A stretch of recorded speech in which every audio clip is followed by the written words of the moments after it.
welcome to Oxford Heirlooms. Okay, now I have cut out my pattern pieces for the Becca daygown. Now the Becca daygown, if you measure the length of the pattern piece, the daygown is 19 inches long. And as you can see from this picture in classic sewing, it just has a lace detail added to the hem, and it doesn't have any hem folded up. But since I want to create a little scalloped hem along the bottom, it's sort of like a Madeira sort of hem, but not really a Madeira hem. What I had to do was I had to add 4 inches to the bottom of the back pieces and the front piece. Okay, now the sleeve, this daygown, I actually created it to all be symmetrical, so there is no front and back to the sleeve. I've got the neckband piece, and I've got a little pattern piece that I will use to cut out beading for the cuff. Now, once again, the smocking plate that I'm using for this is called Baby Jane by Louise Lamar. And between video number 1 and now this video number 2, I did look it up on the internet, and it is available in various locations. You'll just need to do a Google search for Baby Jane, Louise Lamar smocking plate, and it'll show up. Okay, now I'm going to start with my front pattern pieces. Put my pins right there because I don't have a box out here with me. Okay, now I am going to get ready to pleat the front of the daygown. Oops, I need to iron my pattern piece before I do that because that fabric was folded for a while. Okay, so this particular smocking plate, I need to put in 6 smocking pleats, and I don't want to put in more than 6 because if you put in a 7th and an 8th, it leaves holes in the fabric and it doesn't look pretty. So don't smock any more, or don't pleat any more rows than you need to. Okay, so I'm gonna get my pleater out, which is sitting over here. I've got my pleater in this box. And I use hand quilting thread, and it's hand quilting thread, not machine quilting thread. So I'll get my embroidery scissors out in just a minute, and I will load up 6 needles with some hand quilting thread in a contrasting color that will show. But what I'm gonna do next is I'm gonna go iron my pattern piece to get the wrinkles out of it. And then I'll roll it up on a dowel and I will pleat it, but I'll be right back. Okay, I've got my pleater loaded up with 6 pieces of pleating thread, and I've got my front pattern piece rolled up on a dowel. So I'm going to bring this in here, and I'm going to line up the top of the front of the gown with, I'm going to line that up between needle number 6, which has pleating thread in it, and needle number 7, which has no thread. So I'll just keep this lined up halfway between 6 and 7 as I pleat it. That way, you know, I can back smock on that top row, and it'll give me a good guide row for sewing the neckband on after a while. But let me get this fabric pleated up. There's not too much, so I'll go ahead and do it.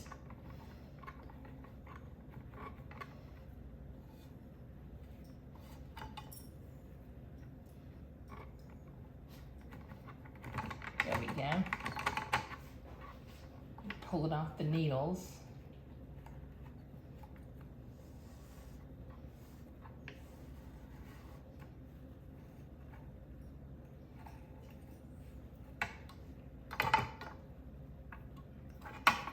Move my dowel and my pleater out of the way.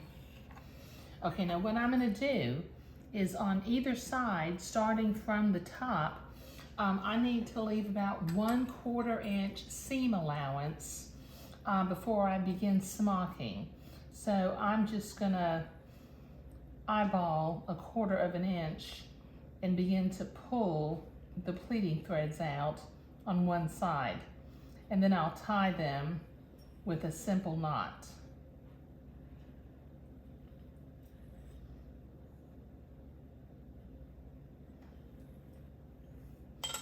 Okay, I'll tie 2 together at a time with just a simple little knot. I keep meaning to look up the name of this knot to see if it has a name, but I tie knots and I think about it and then I forget. I guess that's the way life goes, isn't it? Okay, let me tie the next one.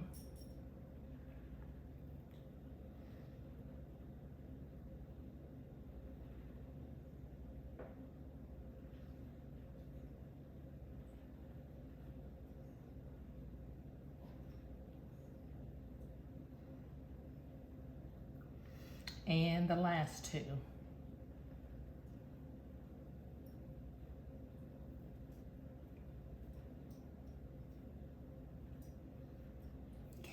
Okay, now I need to repeat this process on the other side. Pull out, starting from the top, leave about 1/4 of an inch seam allowance, and using the dull side of my seam ripper, I'm pulling the pleats out, just following down 1 row of pleating.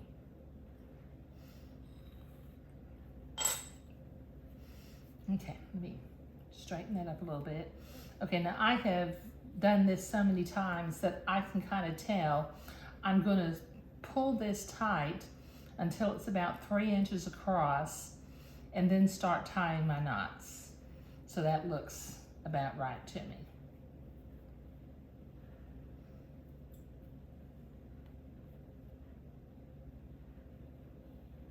You get the next 2.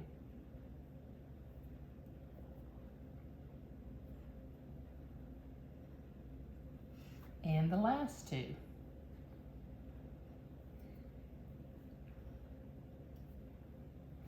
Okay, so now they're not in my way when I actually do my smocking.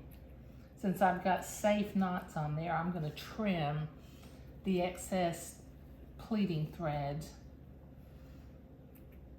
from the knots.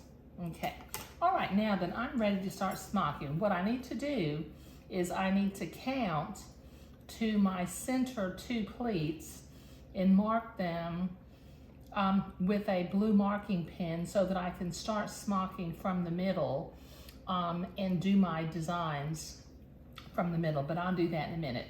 But preparing the pattern pieces, I got the pattern pieces cut out, and like I said, I used the Becca daygown, which came from the autumn issue of Classic Sewing magazine. It's a downloadable pattern, but you'll have to order the magazine because the pattern comes free with the magazine, but you'll need to get the magazine in order to download that. And I added 4 inches to the bottom of my front pieces and back pieces so that I could create this little scalloped hem detail that I want to do along the bottom of the daygown. But that's what I'm doing today. I've got some smocking to do. So, and the smocking has to occur before I start constructing the garment. So I'll be smocking for a while. Thank you.